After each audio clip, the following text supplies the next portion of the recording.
Okay, so it's my pleasure to introduce our guest today and our keynote. He is a 2014 Paralympic bronze medalist, founder of the Sledge Hockey Experience, and author of the book, Still Standing When You Have Every Reason to Give Up, Keep Going. He has an incredible story that has captivated audiences across Canada. He firmly believes that the greater the challenge you face, the greater your story will be. Ladies and gentlemen, let's hear it for Kevin Rempel. And I'm a huge fan. I've seen him speak, and this guy's a rock star, so we're excited to have you here, Kevin. I had to follow the written material because it was a really good intro, but my ad hoc side says very excited to have you, so thank you. You got it, brother.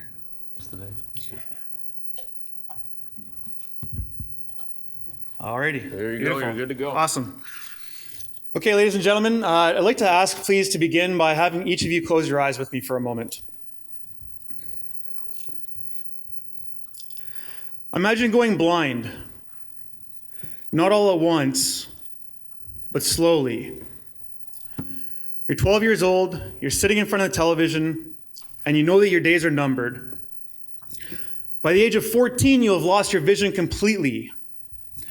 And one of the last memories you have sitting in front of the television here is watching someone run across the screen, and you're not sure why, but the whole world is watching. And in that moment, you think to yourself, there's something special inside that guy, and I wonder if I have that in me. I would like to think that that exists in me. Open your eyes. Okay. The first person I'm speaking about is Eric Weinmeier. Raise your hand if you've ever heard of Eric Weinmeier before. We've got one person in the room, which is not uncommon because most people have never heard of Eric before. Eric today is very renowned for doing some remarkable feats, including kayaking the Grand Canyon. He's skydived out of a plane. He's climbed all 7 summits, including Mount Everest. But the crazy part is, he's done all of these things while being completely blind. It was Eric sitting in front of the television that day. Can anyone guess who the second person is I was describing that scene? Who is that person? Just shout it out if you can think of it. You. No, appreciate it. Second person is Terry Fox. The year's 1980. Eric Weinmeier, 12 years old, losing his vision, is watching Terry run across Canada to raise money and awareness for cancer research. And it was in that moment that Eric said to himself, there's something inside that guy, and I wonder if I have that in me. I would like to think that that exists in me. You see, so often we can count ourselves out early. When we look at some remarkable things that other people have done, we think there's no way that I could ever accomplish that myself. They're special, they're different. There's no way that I can get there. Like it's impossible. And if it is possible, it's going to take me forever. Why should I even bother trying? And the truth is that we can accomplish these things as well. And when we look at someone like Eric or Terry, we think of a hero, for example. You know, when you look up the definition of a hero in the dictionary, it's defined as a person who's either admired or idealized for courage, outstanding achievements, or noble qualities. And you don't need to lose a leg, you don't need to go blind to discover that you have those qualities inside of you too.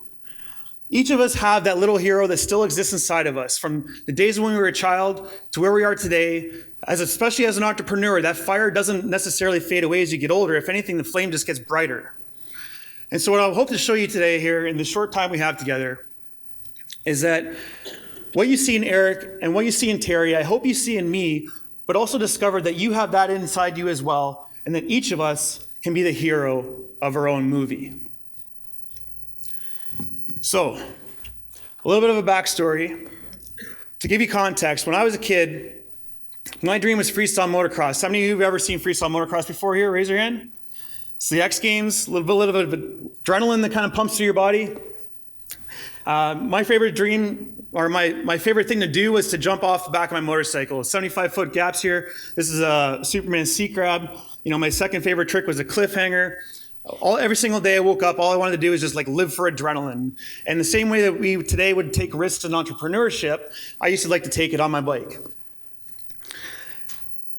I was pursuing my dream of being the best rider could be locally in Ontario. I didn't know if I necessarily had it to make it to the X Games like on a global stage.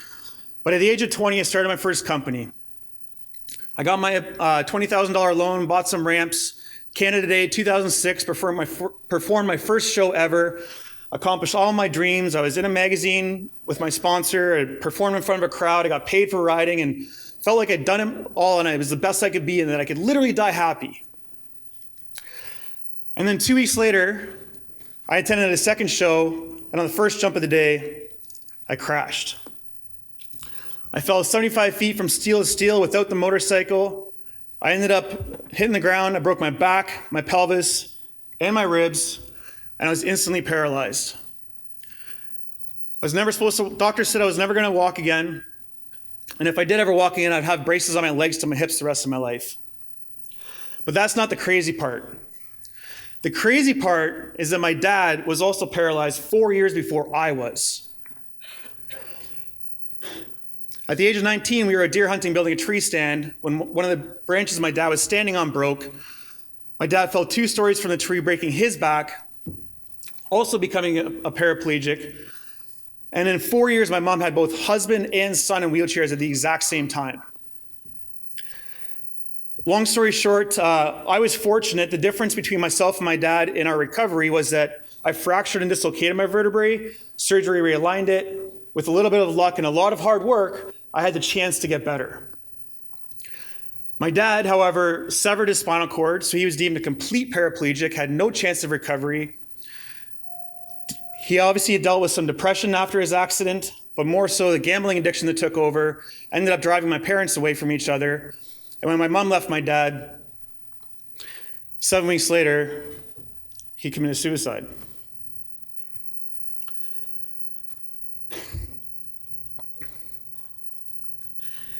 You can imagine, of course, how many times would one of us ever want to give up going through that? In such a short period of time, 5 years, we had everyday normal family. Dad gets hurt. I pursue my bike dream. I get hurt. Learning how to get back up on my feet, walking again, and then dad passes away. And it's like, how many times can we keep getting knocked down and pick ourselves back up? What I knew in that moment where I felt like doing things like my dad is that I didn't want that to be the ending to my story, and that the final chapter has not been written yet. And so many times in our life, we're going to be getting knocked down over and over and over again, where we have to keep picking ourselves back up. And it's going to be in these moments where we speak to ourselves in the most positive way possible, to take a step back and decide, what do we want our life to be? Who do we want to be? Despite the challenges we have faced, what more can I endure? Because we are all stronger than we think we are, and we just don't realize that until we're actually tested. A lot of people ask about how's my mom doing. My mom's doing great. You know, we get together on a regular basis. My grandma, my sister, my mom were super tight. My mom, it's not like a lot of people necessarily ask, but it kind of gets in through the grapevine. Like people have asked, like, you know, has your mom started seeing anybody else again? And, you know, my mom started to date a little bit. And I like to say, thankfully, she's single again.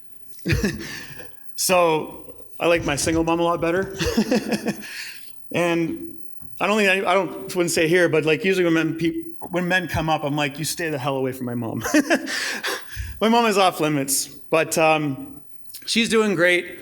We get together on the regular, and she also is she's very mentally well. Transitioning through all of that, I was trying to pick myself back up and figure out what's next. Long story short, I had no idea that Paralympic sport existed until I discovered sledge hockey. How many of you have ever seen sledge hockey before? You raise your hand.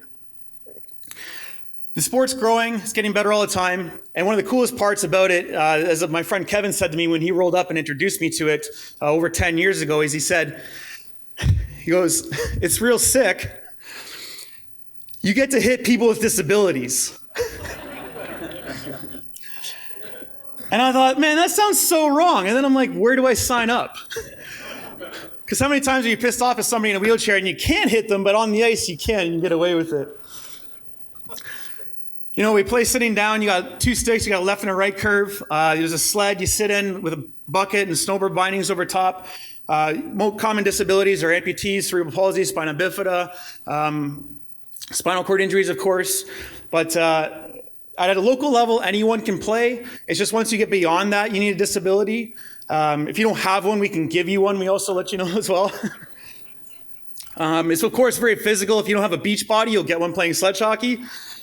And it's physical. You know, we're out there to kill. The Canada-USA rivalry is real. It's awesome. You know, we love playing competitive games.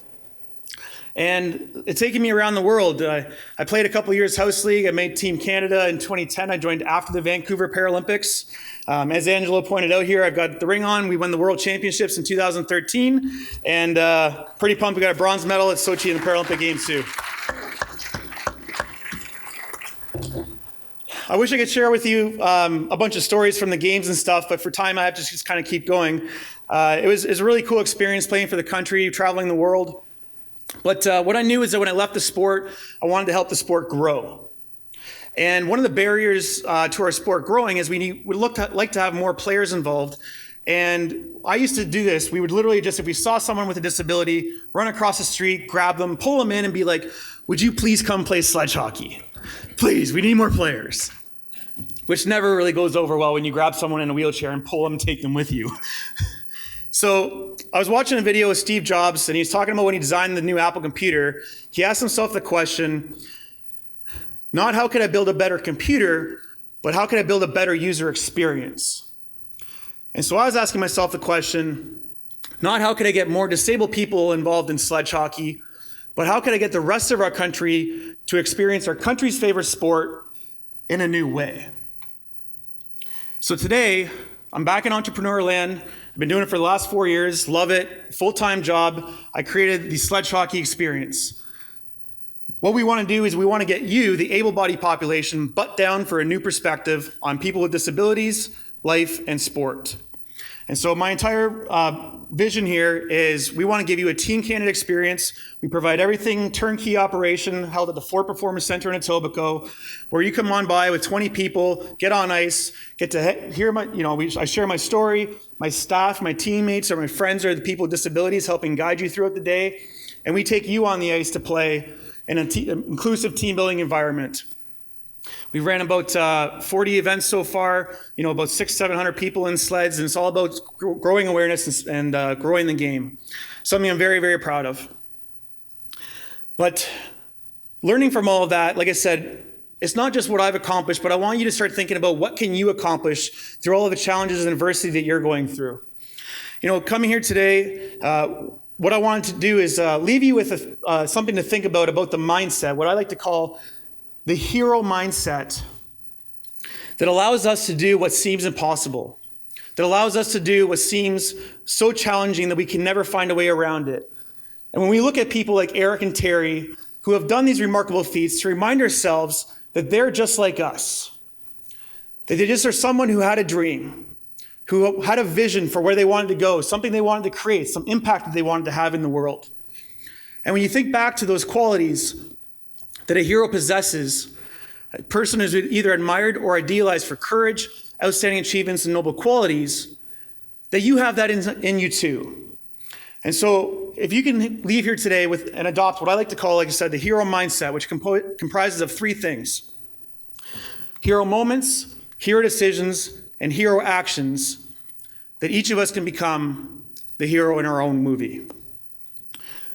So first, I'd like to talk with you briefly about hero moments. One of the experiences that I'll never forget is about, of course, when my dad fell from the tree. And after my dad got hurt, he became very negative and pessimistic about his situation.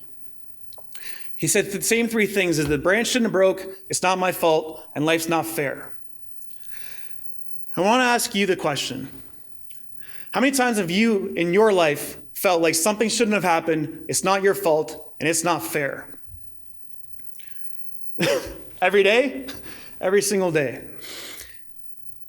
And what we know in those moments is that we may not be responsible for what happens to us in our lives, but we're always responsible for what we do about it. And when I saw my dad take on that negative, pessimistic attitude, he would drive people away, he'd become very isolated, of course, become very negative. And then that starts that negative downward spiral that becomes so hard for us to get ourselves out of. And I think about those moments where I've been growing my business over the last few years. I had to get real with myself different times with my numbers.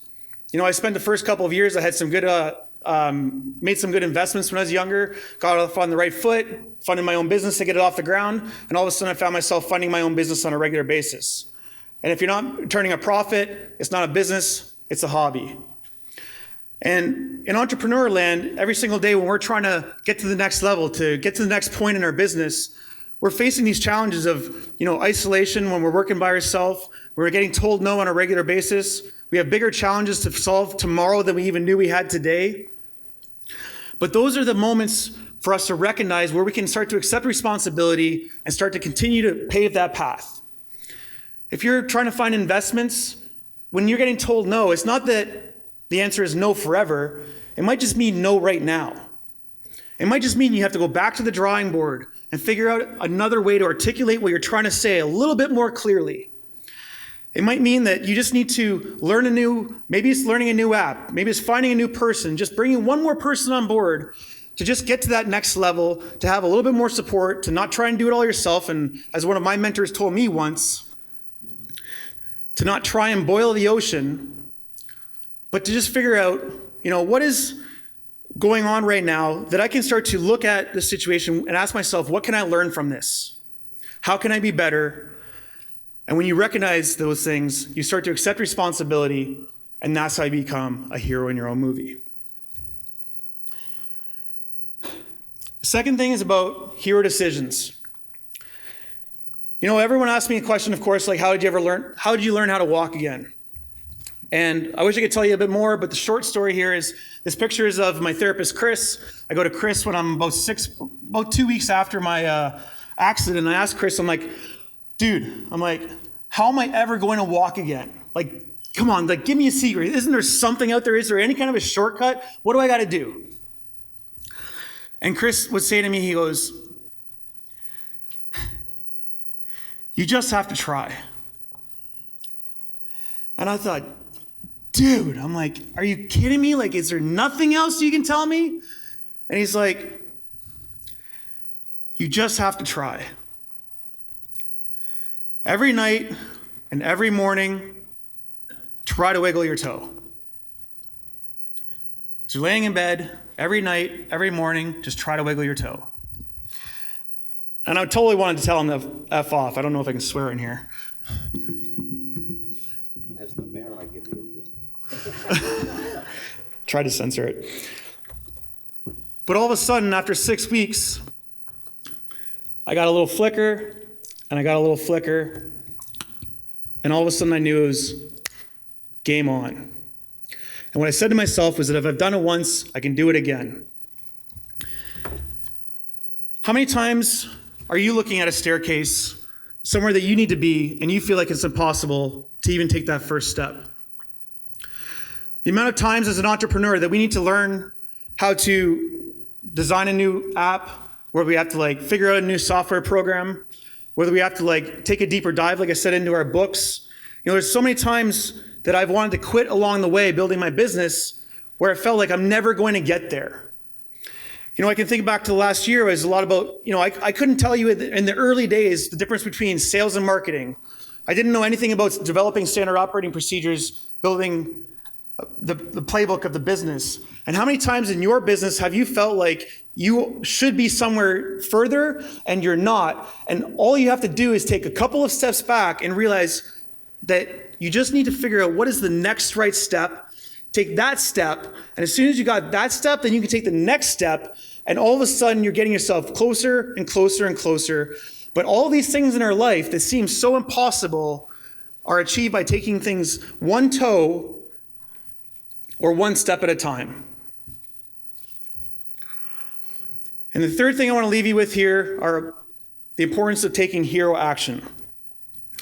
So on the left-hand side, there's a video of when I was in 2007, a year after my accident, starting to document my progress for YouTube. And I was making these videos, and I was loving what I was doing. And all of a sudden I started getting the chirps from my friends about who are you, what are you? I was trying to start a clothing brand, and with all this stuff that I've been through there, I kind of came up with this Mr. Adversity clothing line. And I was getting chirped from my friends like, oh, look, there it is, Mr. Adversity, way to go. Ooh, making another video. And I stopped making videos. And I can't tell you how pissed I am, because how many of us think back to if we knew what YouTube would become, what influencers would become 10 years down the road, boy, do I ever wish that I would have kept hitting that record button over and over again. And so today, I put out more videos. I've created instructional content for sledge hockey. People around the world are learning from it. Germany, Berlin, Switzerland, Sweden, Australia, they're all messaging saying these people with disabilities are learning how to play the sport, get out of their home, and build a life from our content that I'm creating here just down the street in Toronto. But my takeaway here for you is this, is that when you have these moments, to remember to feel the fear and do it anyway. That you'll have people out there saying no, that you shouldn't do it, that you're silly, that you feel embarrassed.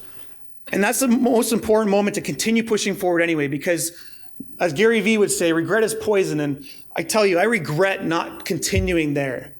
And how many times in your business are you feeling like you can't keep going, that you may as well quit, that you've invested too much money, that you don't know the answer, and that your time has run out and you might as well start over? When in fact, maybe you just need to pivot. Maybe you just need to try one more time. Maybe that person who will say yes is just one more no away, and you just got to keep pushing forward. You got to put yourself back out there. Try one more pitch. Make one more phone call. Ask one more person for help. And it's just on the other side of that obstacle where when you take action in spite of fear, that you can become the hero of your own movie. And so, like I say, what I've done in my life, from learning to walk again, making Team Canada, I getting myself out of the gutter. Depression was a real thing for many, many years in my life. The same principles applied. Hero moments, hero decisions, and hero actions. And I haven't actually done this in a keynote before, but to be honest with you, I've been pretty pumped on the idea, feeling pretty proud of this for a while. And I'd like you to share something with me and do this together. I'd like to sign what I like to say verbally, an MDA agreement. Whereas in our business, we'll often sign an NDA agreement, but together I'd like to bring us together here and sign verbally an MDA agreement about moments, decisions, and actions. So if you will, please repeat after me. I declare on this day, that I am here to fight. Hero moments give me the opportunity to accept responsibility. Hero decisions remind me to take things one step at a time. Hero action requires me to feel the fear and do it anyway. When I adopt this mindset, I become the hero of my own movie. Thank you, ladies and gentlemen. I would say this. If you'd like to learn more, I published an autobiography, kevinrempel.com, playsledgehockey.com if you want to learn a bit more of the team building. But this is the final thing I want to leave you with here. At the beginning of the presentation, as you saw, Eric saw Terry and he said to himself, there's something inside that guy, and I wonder if I have that in me. I would like to think that that exists in me. And this picture here is of myself when I was 12 years old and got my first motorcycle, the same age as Terry was when he was as Eric was when he was watching Terry run across the screen. And in my life, I could have never imagined surviving all the obstacles I've been through. I never could have imagined in my life playing for Team Canada, paid to be an athlete, traveling the world. And I swear I never in my life would have imagined myself becoming a keynote speaker, being in front of you, sharing my story today. But the same way that you look at the vision and dreams that you have for your life and your business right now, know that you can be that difference maker too. That you can make the impact in the world that you're seeking, that you have that ability within you that every other one of us have, that it just takes you tapping into that mindset, to tap into that hero mindset, to focus on moments, decisions, and actions every single day. And you too, ladies and gentlemen, I promise, can be the hero of your own movie. Thank you very much. Awesome. Kevin, thank you very much. That was brilliant.